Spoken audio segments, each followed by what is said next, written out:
Matt, I love this new album. I truly do. And a thing that I noticed, I'm a Midwest boy. I'm from Michigan. Yeah. And I know you're a Midwest boy from Cincinnati? Yep. Is that right? That's right. A lot of people in this world think the Midwest is anything that's not on the coast. First of all, screw those people. Right. But what I noticed within this album is you have very specific references to Indiana. Yeah. And I know that's not Ohio, and I know that's not Michigan. To you, what does Indiana mean? Why is that making its way on this album? I grew up on the west side of Cincinnati, which is right on the border of Indiana, and my Uncle Jack had a farm, which is where I spent like so many weekends and summers and Christmases and everything. He had a Christmas tree farm. Originally a tobacco farm, and then switched it to Christmas trees when he found out that it caused cancer. Not Christmas. Oh, good. Okay, good. But yeah, so, I didn't want to have to fact check you on that one. It's still okay to do. Christmas just causes poverty, I believe. Yeah. Yeah. So I spent a lot of time on that farm, and so this record, I was really just kind of visiting that idea of like what makes you why did I end up like this with all my combination of neuroses and anxieties and stuff, and so and then also just trying to figure out like where were those happy carefree times, and just trying to connect with that. I wanted to make a record that was happy, and it was positive and uplifting, and it's kind of hard to do sometimes, and especially now. And I don't know if I made a happy record, but it was revisiting that time and place made me understand a lot about myself, I think. So you're thinking about what makes you you. I mean, you are an interesting person in many ways, but the you of you has been a famous person for a long time. The you of you back in Cincinnati and Indiana, probably not as much so. Right. Like, what are you discovering about the Matt of today versus the Matt of 10 years ago? I think a lot of the reason why I was going back to think about that because for about, I'd say for 10 years, I feel like I've been a little bit, have become something, through the national and the sort of brand of the sad, depressing, borderline alcoholic college professor, sort of. It's good work if you can get it. Yeah, and it fits. But it's also that has kind of turned into its own character, So I really was getting sick of that character. Really? Did you feel like it was a self-fulfilling prophecy in some ways? A little bit, or you just get. You get trapped in a this is the way a guy like me behaves, or whatever that is, and I think sometimes you really you always want to like discover yourself and figure out who you are, and I think sometimes people do that and then get stuck in that label or that idea of themselves, and that's a trap. So I kind of felt myself trapped, like I'd put myself in my own trap of who I was and what Matt Berninger is or whatever. Yeah. I was a lead singer of the National. That's kind of all I was. So I wanted to undo that a little bit. So I sometimes feel like I'm trapped being me. How do I get out? I don't know. I mean, the truth is, I went through a really long period of depression and stuff. It was in the pandemic, and a lot of people did. But I went through a period where I didn't want to write songs, didn't want to get on stage anymore, because I felt that whole lifestyle, the touring and all that stuff, and had sort of turned me into somebody I didn't like anymore. And so I think. The depression was triggered by, well then what do I do? If I'm not going to be a lead singer of the National, do I go back and be something, a graphic designer, which I used to be, or what do I do? And I didn't want to do that. So I was kind of stuck not knowing what to do, So and that caused a lot of depression. And so I think digging into all that, like, why am I so at such a low spot, And I think I had to sort of, just burn all that down, the idea of who I was, and kind of slowly slowly rebuild something maybe more authentic. Yeah. But I don't know if, here I am. I don't know if this is authentic. Yeah, I'm not buying it. No, Yeah. I think this is total bullshit right here. No, I know. We have our makeup on. I know this is a lot. We don't look this good. You should have for seen him God's before the sakes. makeup. I was a goddamn mess. I was a ghost. It's not real hair. That's not real. Thank you. I look great backstage. I would say thank you very much. Anyway, yeah. I'm curious too a little bit about your process specifically. I heard you weren't writing on notebooks when you were crafting this album. Is that correct? Notebooks. I used to fill up so many little notebooks, moleskin notebooks, and always trying to get cool-looking notebooks, and writing in cafes and stuff. But then I've had so many notebooks that were in plastic bins that were on shelves, and you're never going back to it. So I kind of stopped writing on notebooks for a long time. I was writing on my phone a lot of people. You can't. It's a really useful tool, but then you get stuck on your phone. So a lot of it was just to get the phone out of my hand. Sure. And I like baseballs. They feel great. I don't follow baseball, but I toss baseball all the time. You know what I'm saying? With my daughter and my dad and I used to. That's when my dad and I had our best conversations, tossing baseball. Just playing back and forth. And that's what baseball means to me. You know? So, and I was from Cincinnati, Big Red Machine, and the whole '70s west side of Cincinnati. Pete Rose was a hero. You know? And not so much anymore for me, for obvious reasons. So all that stuff, like the whole identity of like what a West Side Cincinnati kid I was, and what I thought the world was, and who my heroes were, all that changes, Yeah. So you'd put your songs onto these baseballs. Yeah, I read. Yeah, I forgot about talking about baseballs.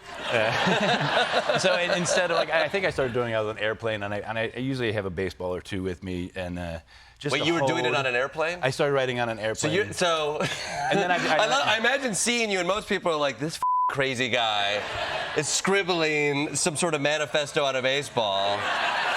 No, he's an artist crafting the next great Grammy Award-winning album, right? That's what we need to think. We have to have more empathy towards the things that we see. But the writing on the baseballs things was it just felt good because of the weight of the baseball, and it's just an easy thing to I can lay on the couch and drink wine and smoke weed and write on the baseball.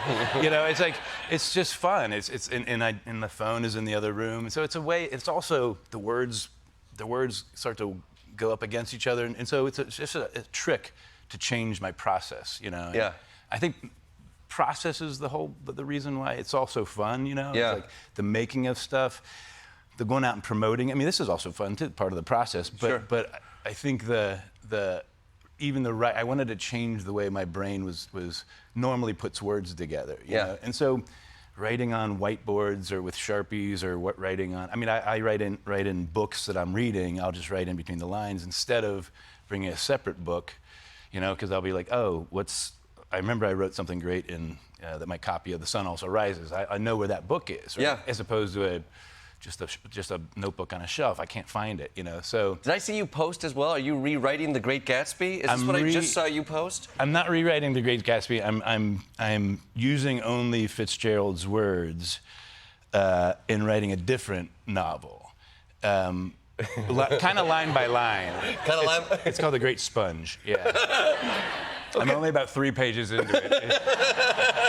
But I'm actually really attached to the characters. It's about a father and a daughter. It's not about The Great Gatsby at all, but it's only using his words. Yeah. Do you feel like you need that restriction to create?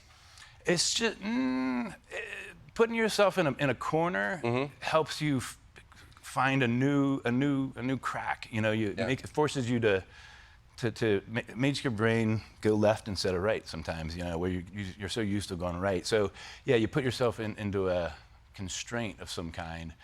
Is really, I find that really, the baseball itself is like, it's you have to turn it and you have to go around the seams, and then you eventually run out of space. And I'm like, okay, well my songs have too many words anyway, so it's like, it forces me like, okay, that's all that stuff. And it's not really, it's all just random, kind of just letting your mind go, and I'll go back and take the pieces off the baseball, and I'll color like all that stuff. I'll highlight parts and put pins in it. So then I'll look at all the baseballs. I'll have a big bunch of baseballs, like all that red stuff. All those red stuff kind of goes together, and so that's how it's a collaging process. Is there ever a point where you're like, oh shit, my second verse, my daughter's playing with it out in the yard? Yeah, well, oh damn, just get it back in there. And I also like not being precious about anything. the notebooks or anything. I've lost so many notebooks. I've lost so much of stuff over the time that you think, oh, that great stuff is there. And losing everything is a really healthy thing to do, you know, because then you just start putting new seeds in the ground, and different stuff grows. So I love that. Yeah. I love that.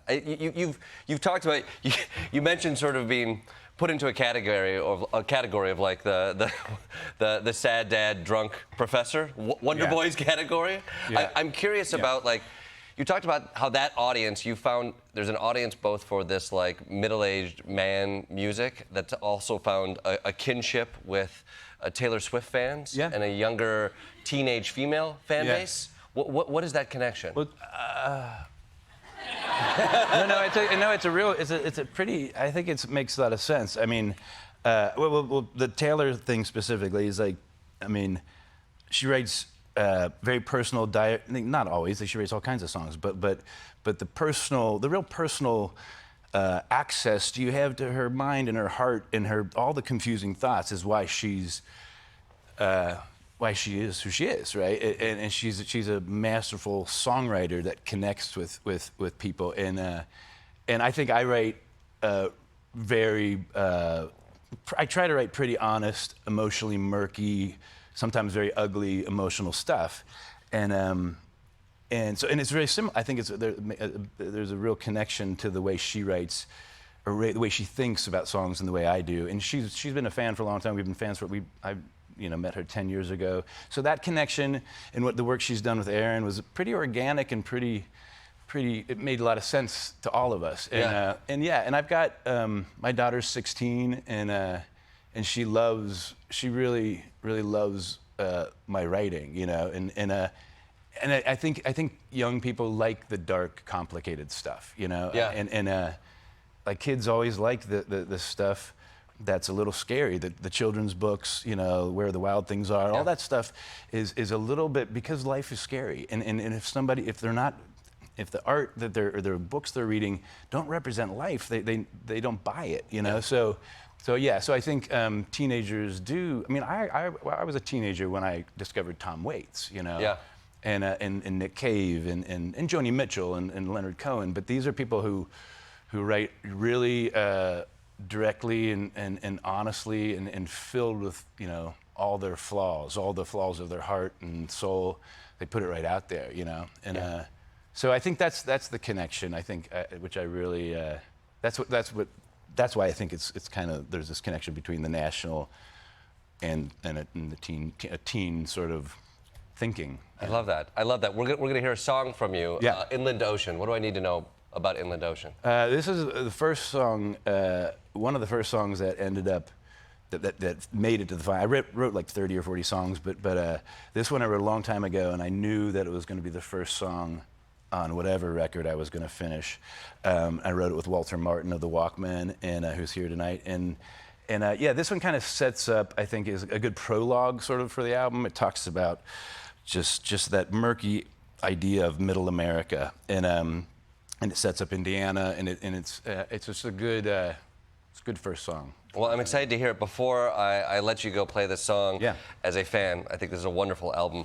Would you mind signing my notebook? I would be happy to. Yeah, all right.